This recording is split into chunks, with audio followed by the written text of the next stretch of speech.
Welcome back to another edition. I thought it'd be interesting to explore the dynamics with couples when it comes to spending. And that would include both overspending and underspending. We have talked about the dynamics of underspending.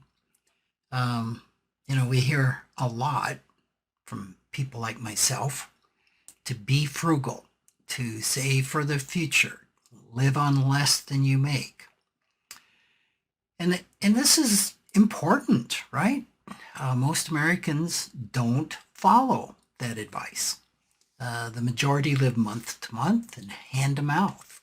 Research indicates that 56% of Americans can't afford a $1,000 emergency, meaning they would need to borrow or sell assets to find the money. So overspending is pretty close to being an American financial epidemic.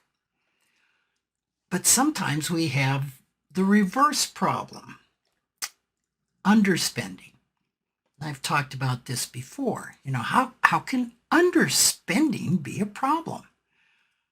I just said that it's necessary to save and accumulate, but accumulating wealth, while it requires people to live on much less than they earn, and being frugal, and frugality is a common denominator of almost every first-generation wealth builder. Frugality is more important than the job you have, the income you have, what you invest in, a number of things.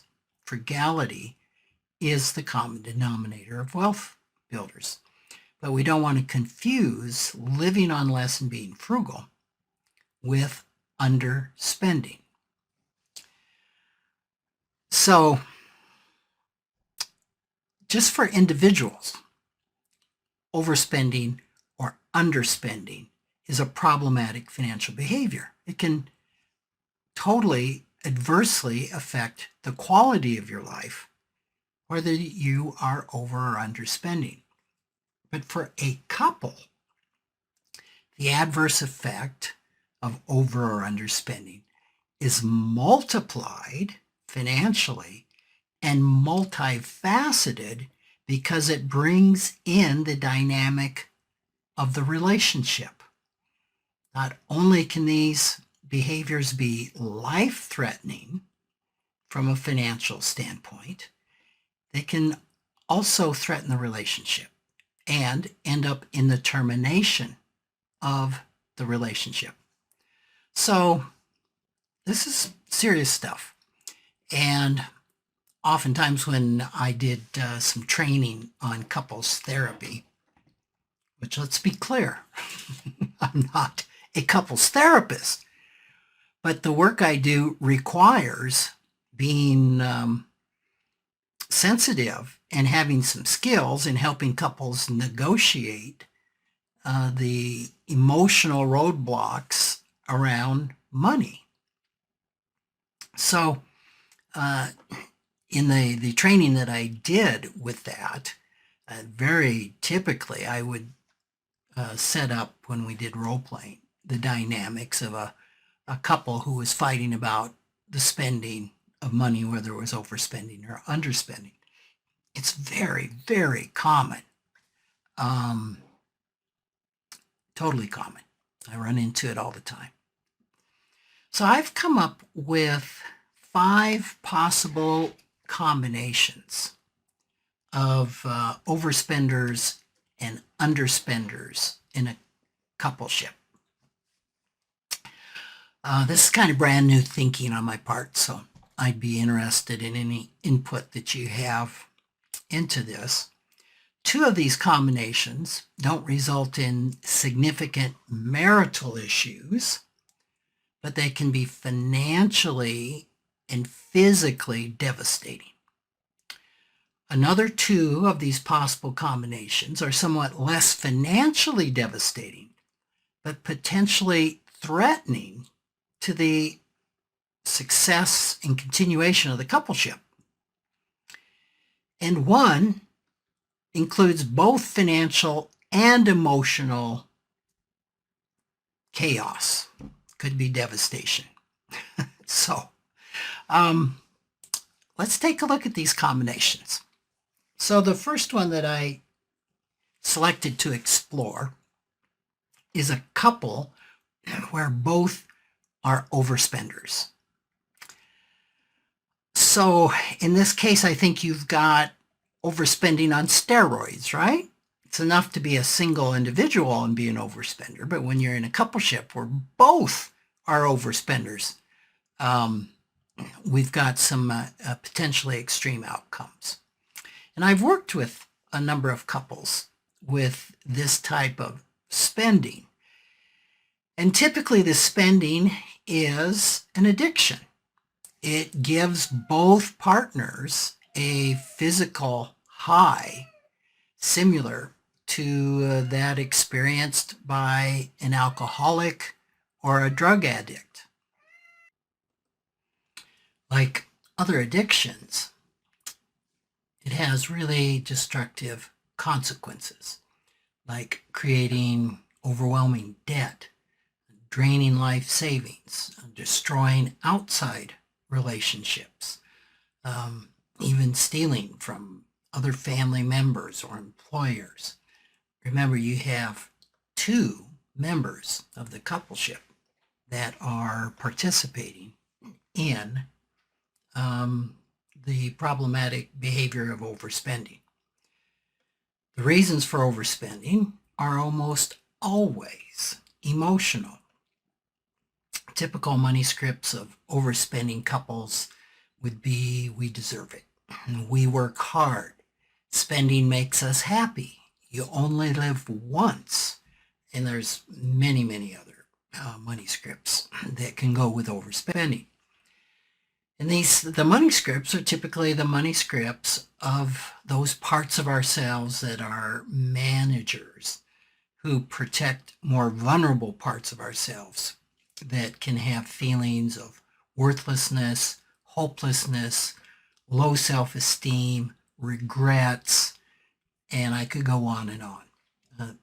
These are just a few of those underlying vulnerabilities that can drive these money scripts. The managers are very focused, those parts of ourselves, on making sure that those vulnerabilities are not felt. So the result of this is that a couple can go from financial crisis to financial crisis to financial crisis. They're often unable to provide the life and the security that they really want for themselves or their children. The positive with this is they both agree on the overspending, right? So here's a nuance I want you to consider, that using spending as a medicator doesn't always show up in such financially dramatic ways. You might say, well, wait a minute. How could that be? Well, it's true that even couples who seem to live moderately and manage their money responsibly can be therapy shoppers who spend in order to make themselves feel better. In other words, that still have the underlying emotional drive to spend. I'll give you the example of, I'll call them Alexandria and Simon. They were both in their 40s. They both had good paying jobs and a substantial net worth. They were investing part of their income, and they were current on all their financial obligations. They only had a modest amount of debt. They were certainly not spending beyond their means or jeopardizing their future security. They didn't appear to be in any financial difficulty.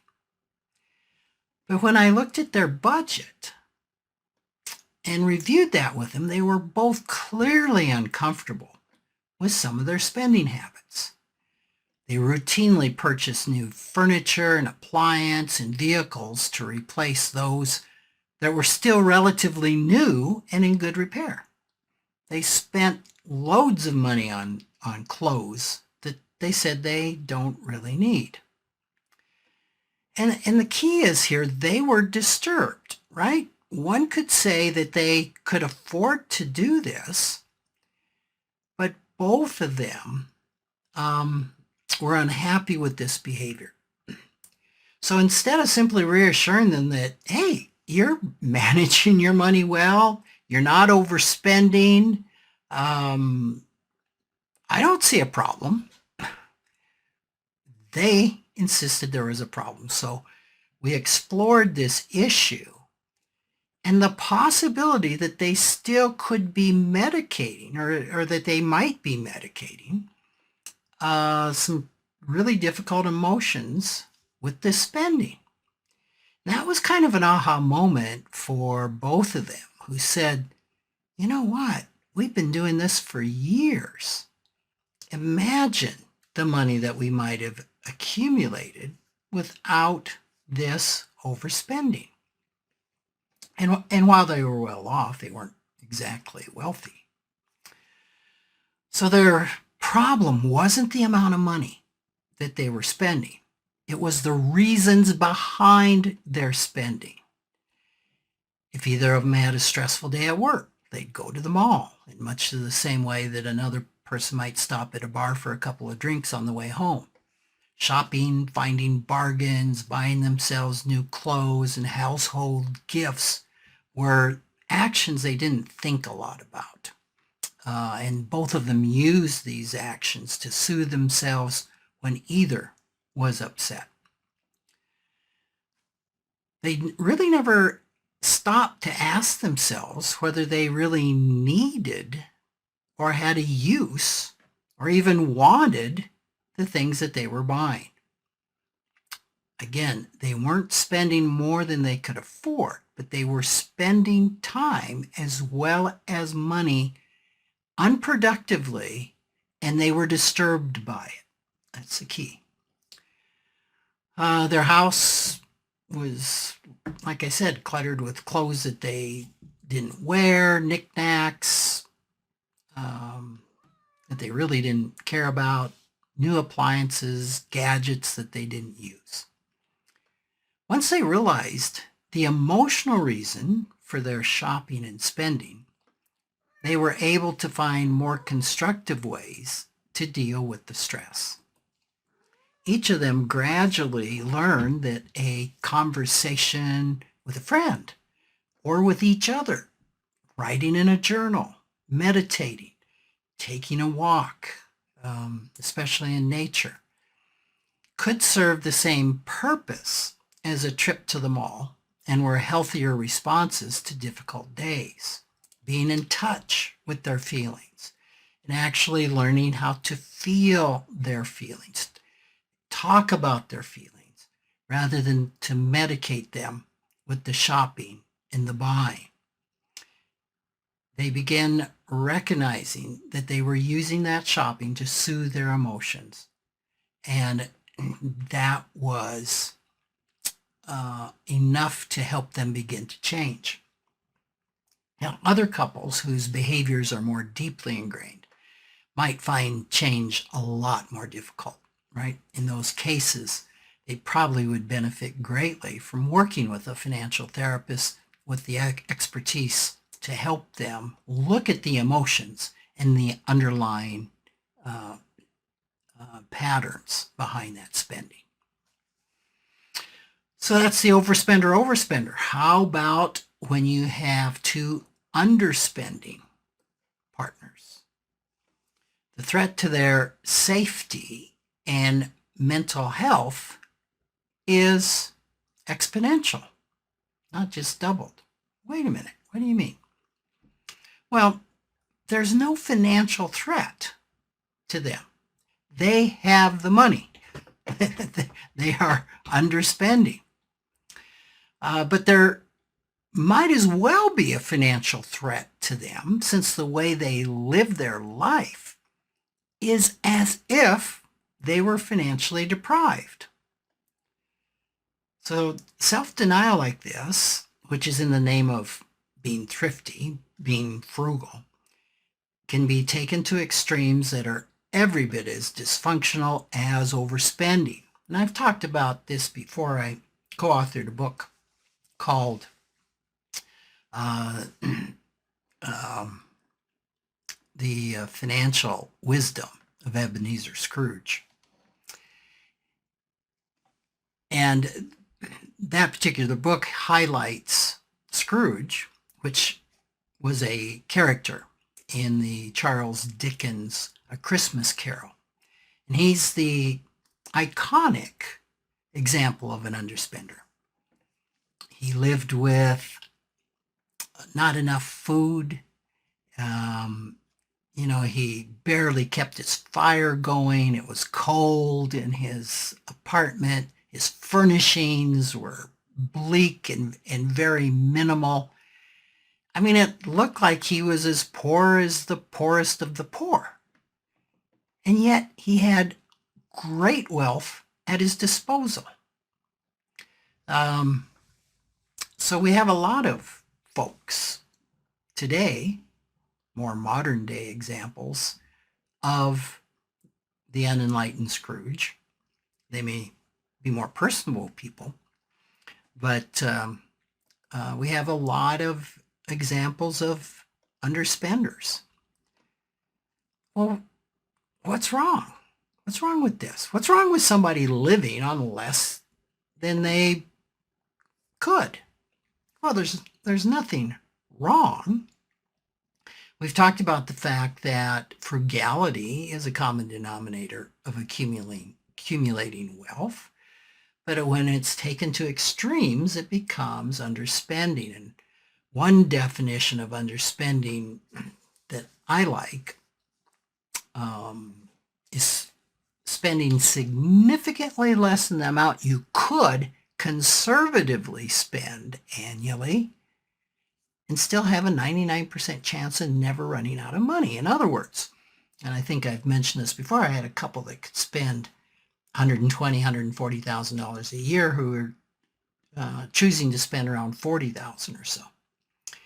And at the $120,000 or $140,000 level, they had a 99% chance of never running out of money. So this is underspending. And it's just really important to understand that this is not the same as continuing to make frugal choices and say, especially before retirement, and economizing when possible. Underspending results in people failing to get adequate medical care, eat a healthy diet, lived in a well-maintained and comfortable home, or just use support, pay for support and help that would make life easier. And we've also talked before with a couple that is frugal, right? And frugal can be necessary, that when they hit retirement, that the frugality doesn't stop. Typically, frugality isn't something that people just flip a switch and turn off, because at some point in time, frugality needs to morph into spending. So I find that wealth accumulators have lived with the money script for so long that I can't consume my investments or my savings, that when time comes to live off the investments, it poses a significant challenge. And I think about another couple, I'll call them Martin and Eleanor, that worked all their lives to save $2 million. I think I've told this story before. They could easily afford $60,000 a year to live on, but instead they just withdrew $10,000. Now, when I say they could afford $60,000 a year to live on, they would have a 99% chance of never running out of money. But the problem was what they didn't spend their money on. They neglected their health. They didn't get annual checkups. They hadn't seen a dentist for years. Martin's eyesight was beginning to fail, but they still insisted on driving because flying was too expensive. They slept on an old mattress. Only 2 burners on the kitchen stove worked. There were planks in their deck that needed to be replaced. So it was really dangerous for them. So the cure for a couple to underspending isn't to run out and start spending money, right? Especially if they don't add value to one's life. But instead, it's spending the money that they do have to make their life more comfortable and enjoyable. And there's a kind of an important journey for a couple like this, because if one begins to be okay with spending and the other one doesn't, now you can set up another dynamic that we'll talk about in a minute. So like with anything, a coupleship can be complex and takes a lot of awareness and work.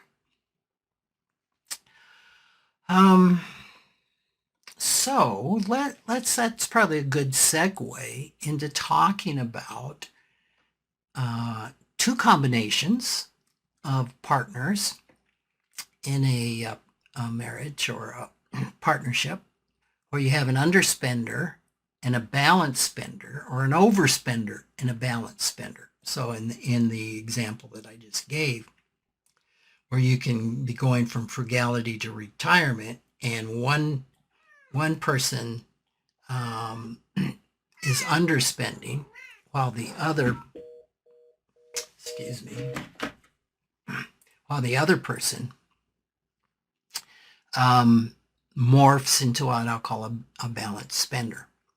And of course, you can have the same thing where you have an overspender and the other partner is more of a balanced spender. These 2 combinations have the advantage of having one partner who isn't emotionally medicating with under or overspending. And I say an advantage because that partner often serves as a governor, which is like a limit on how fast you can go in a vehicle. You could call it a weight, like an anchor to a speedboat, right? Speedboat may be going full blast, but with the anchor dragging, it isn't going as fast as it could.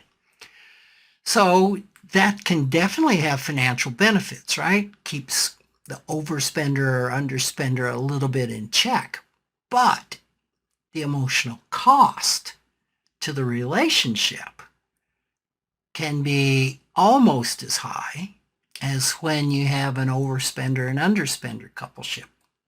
The issue of money and the issue of spending or overspending is always present and is often the cause of continual marital friction. So this can be incredibly damaging, right? And then that leads us to probably one of the most tumultuous partnerings in a relationship. And that's where you have an underspender and an overspender. Okay, so we got both extremes in the partnership.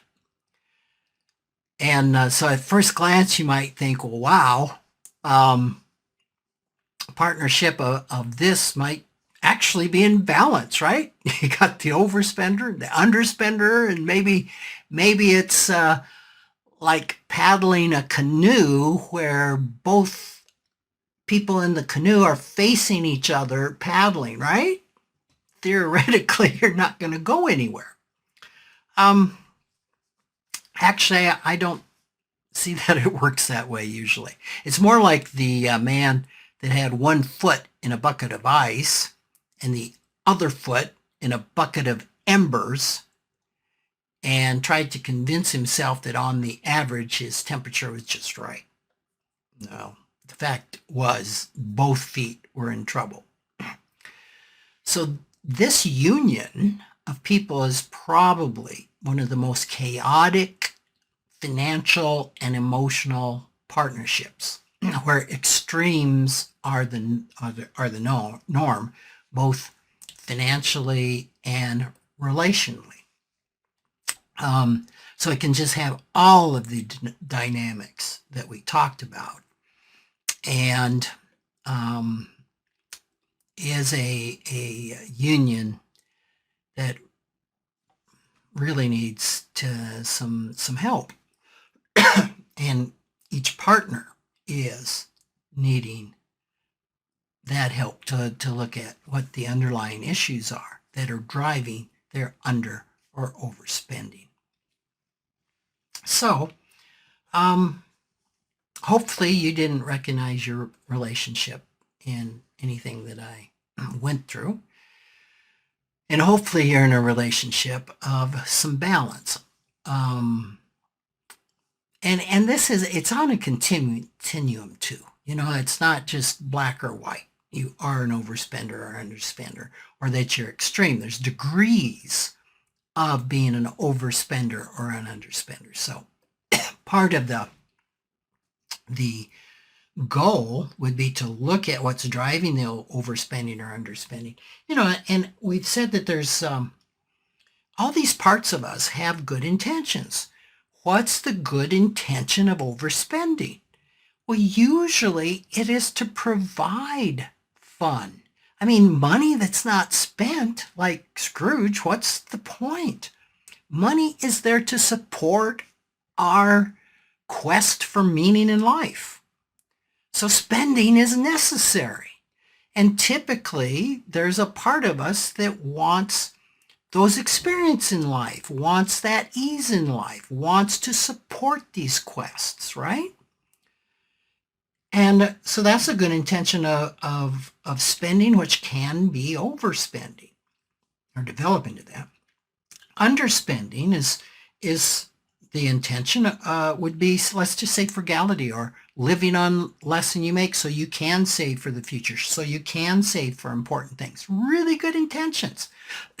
And it can be taken to the extreme, where in one time, I think the couple going into retirement is a really good example. The frugality serves a really good purpose, really well intentioned. But when the switch is flipped and retirement is here and spending is needed, those past actions of frugality can now actually, as well intended as they are, serve to be problematic and hurtful to the person or the relationship. So it's just so important to take a really good look at this in a relationship. And this is something that people usually just don't spend a lot of time on, especially before marriage, right? And we've had some podcasts on that. So I hope you've enjoyed this. And I hope it's been helpful to you. So take care.